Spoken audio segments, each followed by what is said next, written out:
نحمده ونصلي ونسلم على رسوله الكريم وعلى آله وأصحابه أجمعين اما بعد۔ آج میں اپنے سے محبت کرنے والوں کے نام ایک پیغام نشر کروا رہا ہوں۔ احباب محبت سے گزارش ہے کہ وہ میری اس بات کو ذرا غور سے سنیں۔ میرے ابا جی قبلہ فقیہ عصر جنید وقت حضرت علامہ مولانا مفتی محمد امین صاحب رحمۃ اللہ تعالی علیہ نے میری ڈیوٹی یہاں شیخ کالونی میں لگائی، جامعہ امینیہ رضویہ قائم فرمایا اور مجھے اس کی نگرانی سونپ دی۔ جب میں نے یہاں ڈیرہ لگایا تو یہاں کوئی آبادی نہ تھی۔ اگر جھنگ روڈ سے کوئی رکشہ مڑتا ادھر آتا تو وہ یقیناً ہمارا ہی مہمان ہوتا۔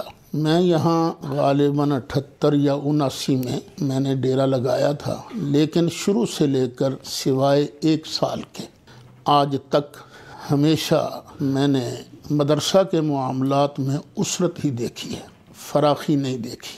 کئی مرتبہ ایسے ہوا کہ میں نے خود اپنی جیب سے مدرسے کے معاملات چلائے۔ یہ میرا اور میرے اللہ کریم کا معاملہ ہے۔ میں آپ سے اس مسئلے میں جو کچھ ہو چکا کچھ نہیں مانگتا، لیکن اس وقت بہت مجبور ہو کر میں آپ کی خدمت میں گزارش کر رہا ہوں۔ ایک ہیں میرے پرسنل، میرے ذاتی اخراجات، وہ اللہ تعالیٰ اپنے فضل و کرم سے پورا کر رہا ہے، لیکن مدرسہ جو ہے یہ جامعہ امینیہ رضویہ جو کہ عقائد اہل سنت کی ترویج کے لیے بہت اہم کردار ادا کر رہا ہے۔ کئی دوستوں کو اب تو سمجھ نہیں آ رہی کہ یہ کیا کردار ادا کر رہا ہے، لیکن ظاہر ہے میں نے بھی مرنا تو ہے ہی، جانا تو ہے ہی۔ میرے بعد یاد کیا کریں گے کہ ہاں وہ اہل سنت کے لیے ایک دیوار سکندر تھا، یاد کیا کریں گے۔ اللہ تعالیٰ سب کو جزائے خیر عطا فرمایا۔ پوزیشن یہ ہے کہ بجلی اور گیس کے بلز جو ہیں یہ بے تحاشا بڑھ رہے۔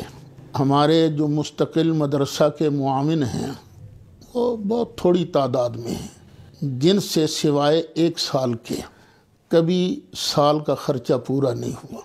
اس وقت مہینے کی آخری تاریخ ہے، 30 نومبر ہے۔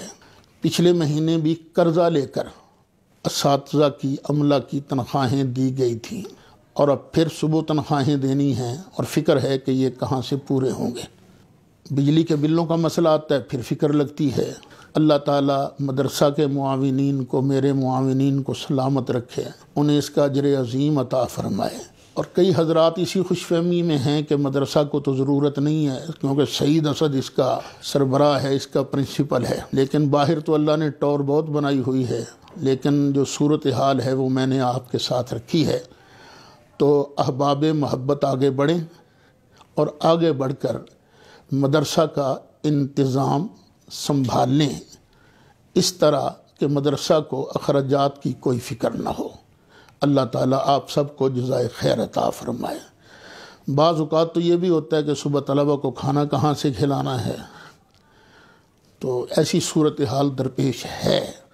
امید ہے کہ احباب محبت اس پر محبت سے غور کریں گے اور جلد از جلد ماہانہ یا سالانہ جیسے بھی ہو سکے مدرسے کے ساتھ تعاون فرمائیں، تاکہ ہم اس طرف سے بے فکر ہو کر دین کا کام کرتے رہیں۔ جزاکم اللہ خیر۔